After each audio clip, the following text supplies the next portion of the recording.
Welcome to Neuro Stories, the podcast that highlights the people behind neuroscience at the Walton Centre.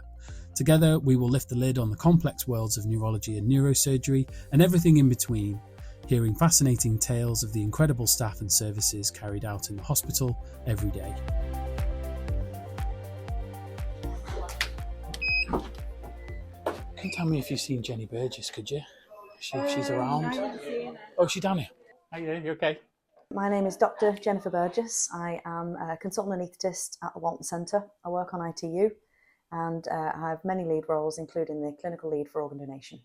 So tell me how you ended up here at the Walton Centre, like education-wise, career-wise. What brought you here? I have wanted to be a doctor for many, many years. My grades weren't that great in school, so it forced me into a year out. So I worked in a warehouse in Liverpool, dealing with the return of trainers whilst reapplying. And I ended up doing physiotherapy at Huddersfield Uni, Right. which I absolutely loved. Did that because I was dead sporty.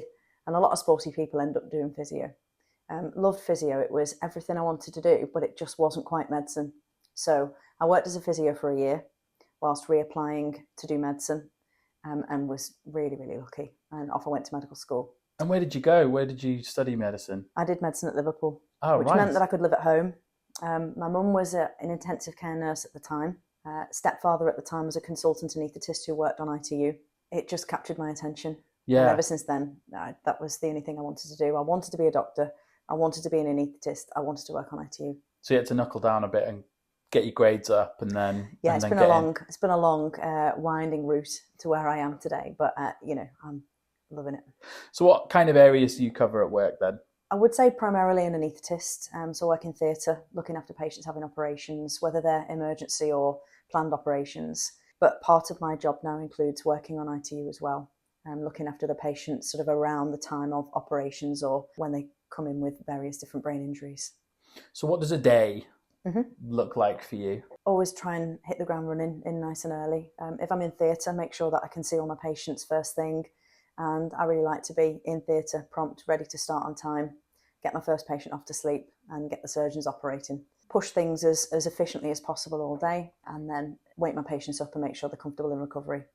So in that theatre bit, you've simplified it and said, I'll put them to sleep, I'll wake them up again. But what kind of things go into putting someone asleep for their operation? I think you're right, I have oversimplified it. As an anaesthetist, I've spent many, many years assessing patients for their fitness to undergo anaesthetic. So my actual day starts the night before when I do a lot of research into the patients that I'm going to be looking after the following day, seeing if they have any different medical conditions which might make anaesthesia a bit more risky or not.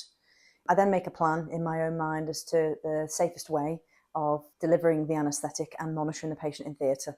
So some patients I will give some medication that sends them off to sleep, and then I will choose to then put in different levels of monitoring depending on my assessment of the risk of the anaesthetic to that particular patient.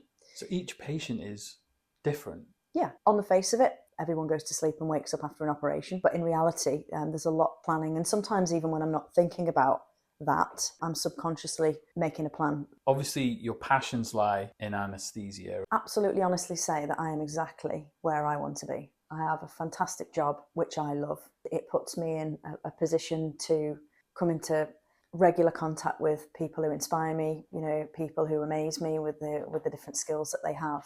Patients and relatives who I'm always in awe of at how they can deal with certain things and cope with certain things. And I think probably that's where my interest in ITU comes in. In order to look after someone at a point in their life when they couldn't be any more vulnerable, in my opinion, takes a specific set of skills. I feel like I'm relatively well suited to that, but I'm always humbled by the fact that I'm able to be in that position. Can you remember that moment where you thought, this is exactly what I wanted, this is exactly where I am meant to be?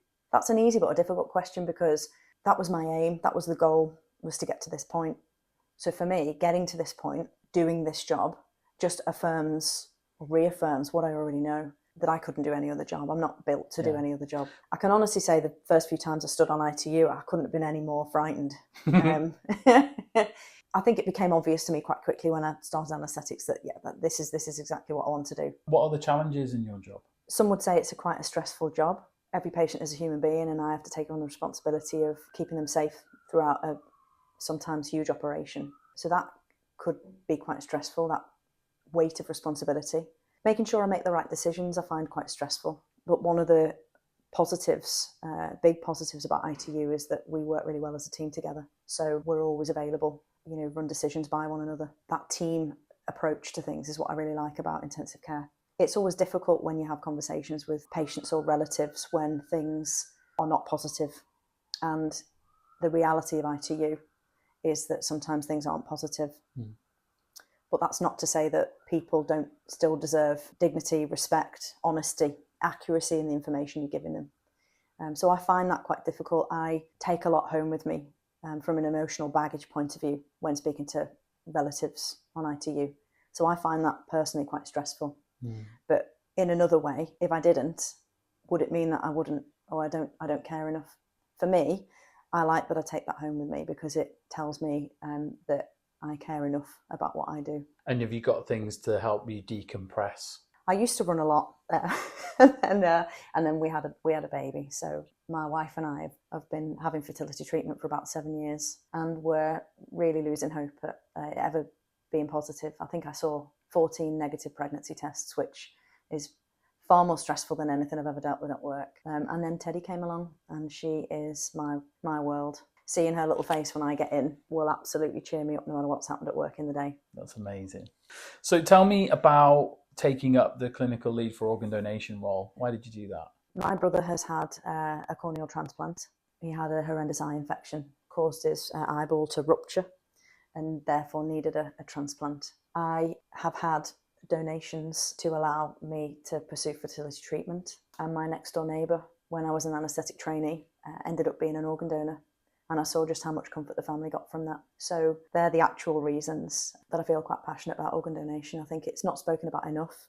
I think there are so many people dying waiting for organs. What are the most rewarding parts of your job then? Working as a team to improve the lives of patients and their families. And in those patients who don't do so well, it's all about looking after the family for me and making sure they're supported in whatever way they need.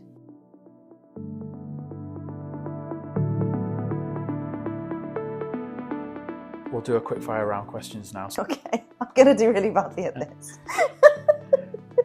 So, are you ready? Yeah, go. What would you be if you weren't a consultant anaesthetist? I would be a physiotherapist. What's your biggest hobby? Can I say crochet?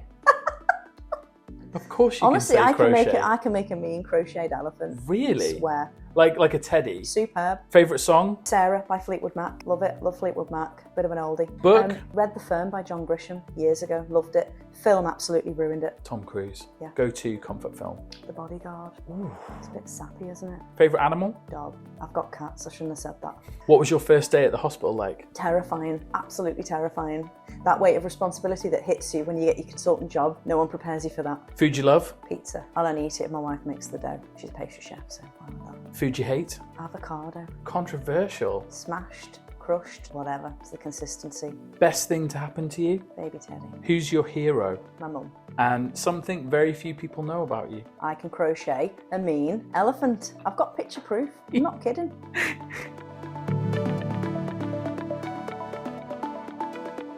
How has anaesthesia changed? Not much has changed in anaesthetics in terms of the drugs or the operations that we do. I guess there's lots of innovations actually, so there's potentially bigger surgery happening. There's a lot of emphasis nowadays on sustainability, improving things for the environment. We can make changes in anaesthetics to make our carbon footprint less, and that's something I feel quite strongly about. There's always lots of focus from a higher management point of view on communication between teams, collaborative working. We already do that really well at the Walton Centre. The allied health professionals on ITU are second to none in my opinion. Other things I would like to improve, there's so many people on the organ transplant waiting list, and if we can do anything, no matter how small or big, to our practice to improve the local or national consent rate, then I think that would make a big difference to how many lives we can save. Do you think that you can count that as a win this year about the trust being in the top 20 centres for organ donation again? Yeah, and I'm not going to take too much credit for that. The Walton Centre historically has been the gold standard of practice for organ donation with regards to whether we refer all the patients we should, whether those relatives are approached by a specialist nurse for organ donation, and then our consent rate, the previous clinical lead for organ donation and the lead before that actually have done great work, and I've stepped onto a ship which is going in the right direction. So for me, it's a case of continuing to steer us where we want to be. But the staff on ITU are so good with patients and relatives. Very little input from me is needed.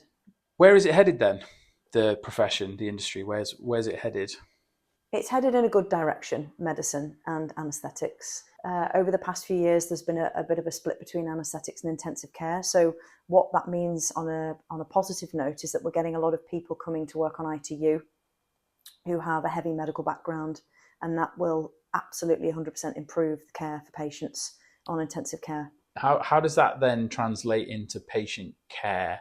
I think if you can work together more, different specialities in medicine, and the patient doesn't receive almost like a staccato type care where they wait for this test and then get the result and wait for that test. If we can just do like a one-stop shop for certain medical conditions, then it means less trips to the hospital for the patient. It means less interventions for the patient, moments where we stop and have appointments with the patient. Yeah. Like streamlining that care, getting them seen in a multidisciplinary way. Yeah. Is there any tech or innovation that's going on that's happened recently that you're excited about? Yeah, well, a few things. And I think COVID accelerated a few of these.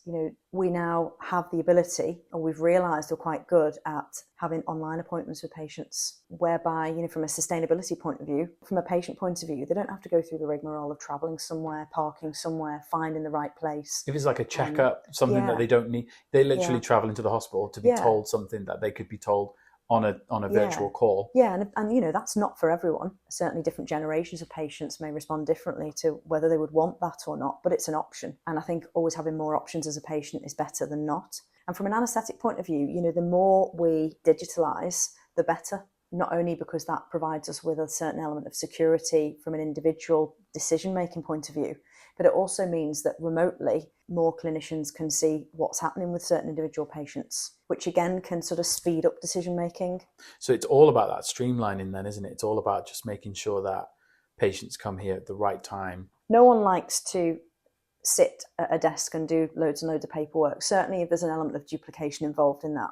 My passion is treating patients and less paperwork. So if there's a more streamlined, digitalised set of patient notes, for example, then I can just focus on what I want to focus on, which is what I think my training makes me specialised to do. Any final thoughts, the main takeaways about you and the work that you do here? Oh, that's an interesting question. Takeaways from me is I am very passionate about medicine, anaesthetics, intensive care, but passionate that it's done right, and everything I do on a day-to-day basis is 100% geared towards doing it right by patients and families.